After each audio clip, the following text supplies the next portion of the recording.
It's not about loving no man. Actually, women don't even like men. They don't like you. You know you rub people the wrong way when you make these broad generalizations, right? Willie D. Live. Speaking of sex. Yes. What do you say to people who say that,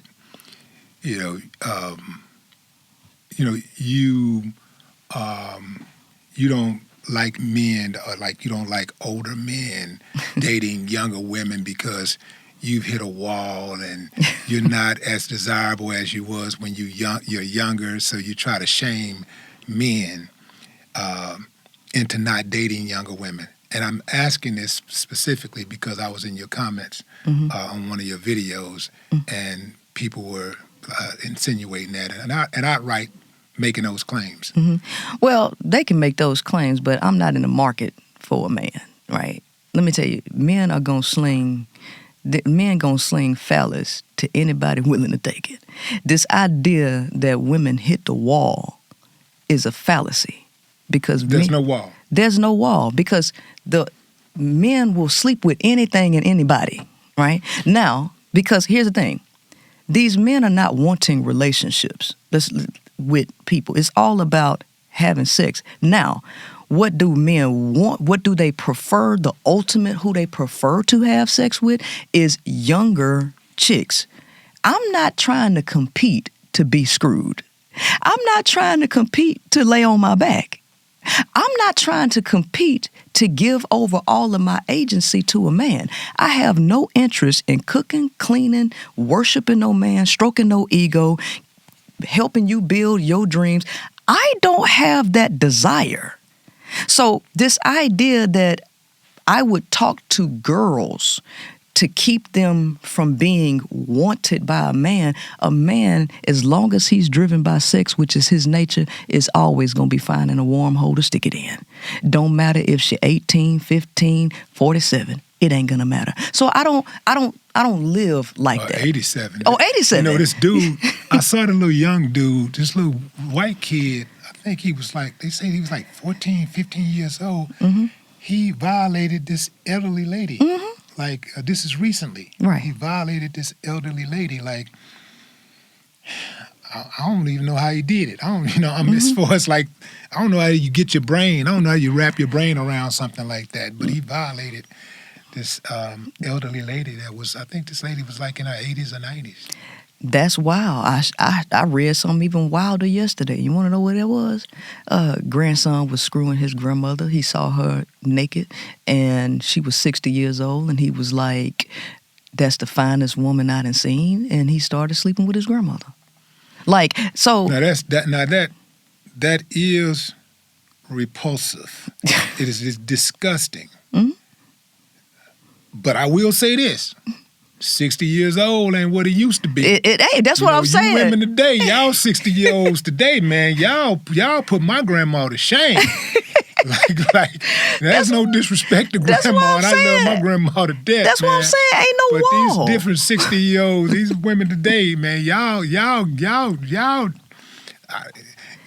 like clowning like 30-year-olds today, so that's different. But yeah, that is disgusting, Yes. But how did we sink so damn low? Sex, because I understand why religion demonized sex. Like I was telling my audience that I totally get why sex was looked at as a sin, because it is the most dangerous energy given to infantile human beings. I mean, that's just the bottom line, right? Humans cannot handle this powerful energy because this energy catapults them to do all kind of things, and they have no self-control. They have no sense of morality and no sense of ethics, right? And to live like that, to have discipline over your own body, the people cannot do it. And to have that, you have to live by higher virtue. And you have to have a level of willpower and self-discipline to go against your own nature. The humans are losing against their own nature, right? And so nobody wants to hear the dark sides of themselves. For somebody to get out and say, this is who you are, show you a mirror, man, that demons don't like the light. Vampires don't like mirrors, right? And so this is ultimately what we're dealing with. And the people who are, because humans are hedonistic, pleasure seekers. You cannot get them to stop seeking pleasure because that's too painful. Because humans are wired to seek pleasure and avoid pain. They don't want to go through pain, and to tell somebody to have sexual discipline, that's too painful for them. You know how painful it is for a man to have to deny his own nature? We understand that males are sexual creatures, right? And that sex for a man is far more of a need than just a regular want, right? So to tell this man to really go against the need to release, that's a lot of willpower that the man got to have, right? If that's the case, Princella, if that's the case,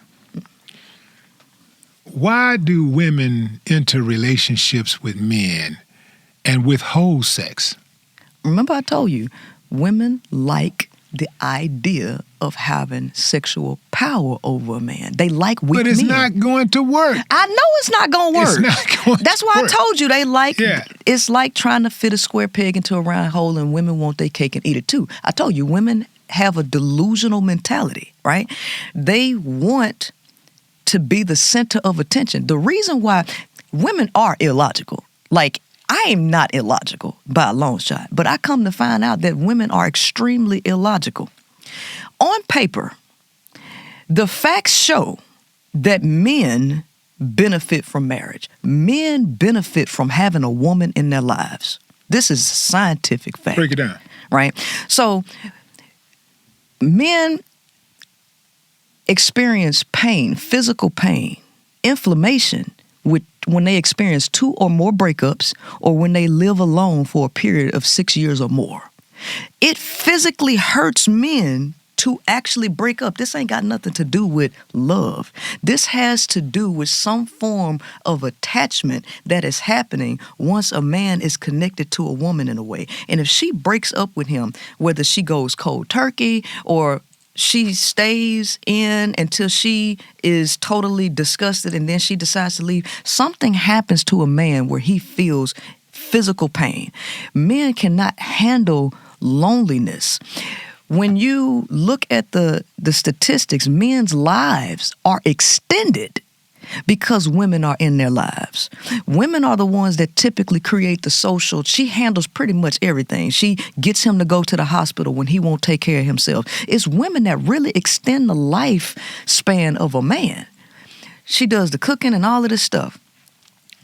On paper, men are the ones who benefit from marriage. Women don't. But who is the one that's begging for marriage? It's women. Men actually don't want to get married. The women do. It's like the women are totally dependent on a relationship with a man to give up all of their labor, value, sex, all of that. But you know, I just don't think that a lot of women who are wanting to be married wants to actually be a wife. They don't. No, they just want to get married. They just want want to the go through. They want the wedding. They want everybody to look at them and them to be the center of attention. That's what it is. That's what it is. So when she gets married, in her mind, this is me being the best woman in the world. Ain't none of you bitches as good as me because I got the ring and look at my wedding. That's what's going, like it's a pageant, it's something in her head. Then she believes that has given her the eternal mortgage or deed on a man. Now she own his eyes. You can't see nobody else but me. Now she own his phallus. You can't put it nowhere else but in me. Your money belong to me. And so it's not even about the woman will fight another woman over the man. She knows ultimately the man's nature, but instead of looking at the man is going to go here and there because that's his nature, she will fight every woman around the perimeter. Why did you give him an opportunity to cheat? Why did you touch my man? He can't cheat if you don't help him cheat. Like the women want to be the center of attention. So if she believes that she got a weak enough man that won't go nowhere, she'll withhold sex from him to think that he won't cheat on her because she wants power over him to get him to submit to her will. If she deals with somebody that she can't have that kind of control over, she'll throw temper tantrums. Women will get very aggressive, passive aggressive. Women have a way of being violent without necessarily always putting their hands on you. But this is a control issue. This is not love. It's control for both parties. But when you start to get into how controlling women are, women can be very, very sadistic. They can be very, very manipulative, right? It's not about loving no man. Actually, women don't even like men. They don't like you. You know you rub people the wrong way when you make these broad generalizations, right? Because I'm sure there's some women screaming right now at their phone, at their computer screen, like, I love my man. Let me ask you this question. My husband. I love men. What are you talking about? Well, let me ask you this question. Do you spend all your energy trying to change something that you like to be something that you actually like? No. Do women spend their lifetime trying to change a man? Pretty much. So what they trying to change him into? Because if they like the man, then why are you spending all your energy trying to change him into something that you actually like?